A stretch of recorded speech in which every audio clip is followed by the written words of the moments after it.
विद्यार्थी मित्रांनो, आंबा हा फळांचा राजा, तसंच भारताचं राष्ट्रीय फळ म्हणून आंबा चविष्ट, गोड, रसदार असतो.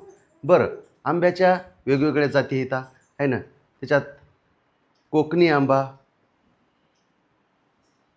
हापूस आंबा आणि लंगडा आंबा आहे ना, या आंब्याच्या जाती येतात. त्याच्यापैकी लंगडा आंबा म्हणजे काय?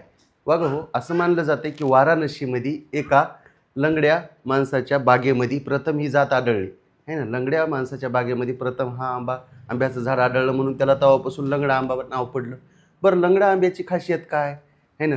लंगड्या आंब्यामध्ये बी एवढीशी असते आणि रस लय मोठा असते आहे ना. रस भरपूर आणि बी छोटीशी.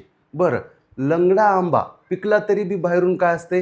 हिरवाच दिसते. आपल्या इकडचे आंबे पिकले तर बाहेरून पिवळे दिसतात आहे ना. कोय आपल्या इकडे एवढी मोठी असती, परंतु लंगड्या आंब्यामध्ये तसं नाही.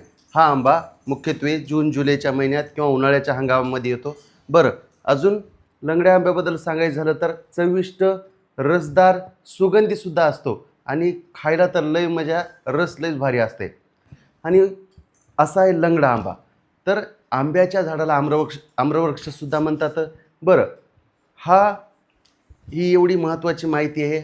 हा एक नवोदयमधला महत्त्वाचा उतार आहे. वाघो, 4थी स्कॉलरशिपची तयारी, 5वी नवोदयची तयारी करीत असाल तर असेच नवीन नवीन उतारे आहे ना जाणून घेण्यासाठी किंवा नवोदयचा परिपूर्ण अभ्यास करण्यासाठी प्ले स्टोअरवरून नवोदय गुरु ॲप डाउनलोड करा आणि त्याच्यामध्ये जॉईन व्हा.